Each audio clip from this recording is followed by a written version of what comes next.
Hey, I'd like to welcome you to another episode of Money Matters Top Tips for Success, where each and every day I bring on new business owners, entrepreneurs, and executives and have them share their top tips for success with you. My name is Adam Torres. You can follow me on Instagram at AskAdamTorres to keep up with my book releases, book tour schedule, signings, all that other good stuff. Always love to connect with you there. And as always, if you'd like to apply to become a co-author of one of my upcoming books, just head on over to the website, moneymatterstoptips.com, and click on Become an Author to apply. All right, so today is a very special Reunion 2020 episode. What is that? That's when I bring on a guest that I had on in the past, and I liked him so much I had to bring him right back. So today I have Margot Kenney on the line, and she is a business development manager over at Teknion.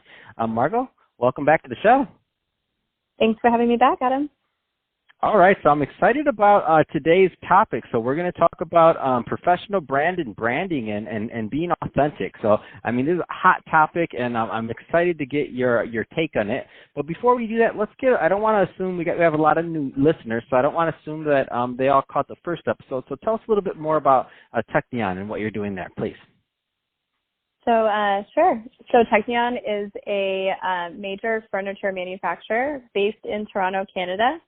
So we manufacture furniture mostly for corporate interiors, so for offices and different businesses. And we work globally, so we send furniture all around the world.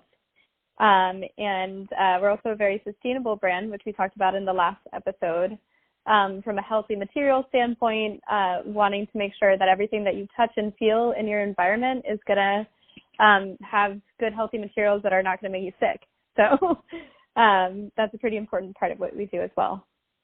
And you're a LEED Green associate. Let's talk a little bit more about that because, some people say, sustainability and some of the other things, but to make the investment and to build a company around it, that's a whole different thing. So let's just go a little bit further along that path. Yeah, I mean, for me personally, being involved in the building industry and kind of the built environment, the United States Green Building Standard, USGBC, is pretty well recognized as an authority on green building.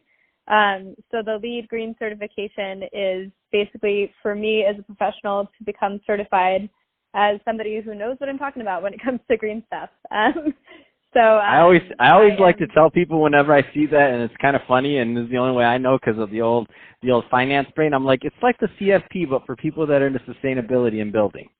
So when you definitely think of financial advisor, certified financial planner. Yeah, there you go. Yeah, so I'm actually working on getting my LFA right now, which is a Living Future Accreditation, which is a different organization called the International Living Future Institute that administers the Living Building Challenge, which is another green building rating system that is considered the world's most rigorous building system. So a lot of our larger customers are really sort of getting involved in building living buildings. And that's basically just looking at design and construction and trying to make it as green and healthy as we possibly can. We say that every act of design and construction should actually be good for the planet and give back to the planet rather than just being less bad. So very involved. That's amazing. With I don't know how to keep up with you. In the 2021 episode, we're going to have all kinds of new things like, what did you do? It's only been a year. No, so let's switch it up, Margo. Adding more acronyms. Just adding more letters onto my signature. Wait a minute, you're trying to make my intro harder. Relax, Margo. Take it easy. No, I'm just playing. So that's amazing, and I'm happy. That's what happens when you get a Type A Boston girl in California. Facts. So let's get into today's topic. So let's talk a little bit more about professional branding and showing up authentically. So where do you want to begin? I think that when folks get into their careers, they don't always realize that you can sort of build your own personal brand, and that's actually a very important part of what you're doing in your career. Is not just showing up and doing a job, but it's really who do I want to be in the business world, and how do I want to become recognized? And I think that especially in a more externally focused, client-driven sales role, who you are is, as a professional, as a person, is really important. So, I guess that what the direction that I've always taken is, first of all, aligning purpose and passion with professionalism. So, I mean, that's the reason that I met Teknion, is that it's a company that's really walking the walk behind sustainability, and really holds those values from the top down. So, you know, for me, going to work every day, it's not just selling furniture, but it's much more purpose driven. And personally, that's really important to me. I think that folks have different values and different things that they need out of work. But for me, purpose is definitely part of that.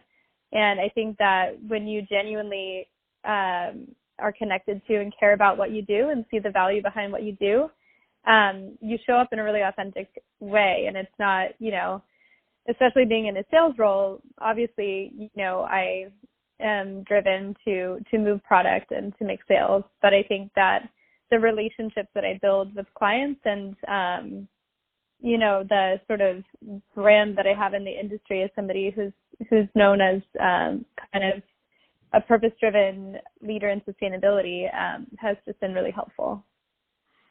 Where do you find, and again, this isn't a one-size-fits-all, but I know we all kind of observe, and so that being said, where do you find people oftentimes go wrong with presenting themselves in their personal brand? Like, what are some common things that you see?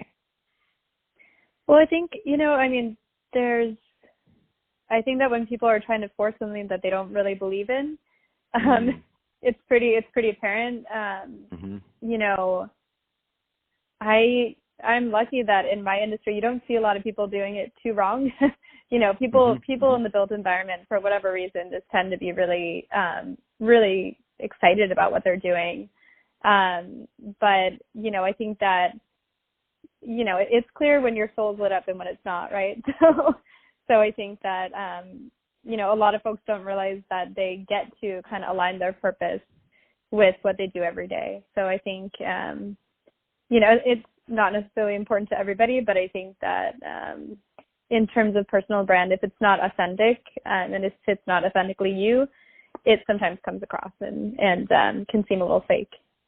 No, I think it's usually pretty obvious, and I think and I don't mean this in a good or a bad way, but I think when somebody's also kind of in that in between stage, it's pretty obvious too. But it's to me where I find somebody that it's not that necessarily somebody always wants to not show up authentic, but if you're kind of in an in-between space to where you're still trying to find yourself, that's fine. Like, there's no problem with that. I mean, we all kind of have our pivots and changes, and just, I mean, for your example, your brand has taken you years to build and to get your certifications and to build up your reputation and all these things. But for those out there that are just starting with their personal brand, and when I say just starting, it doesn't mean that you necessarily had that age. Age has nothing to do with it. So I'll use myself as an example. So my brand for almost 14 years was as a financial advisor.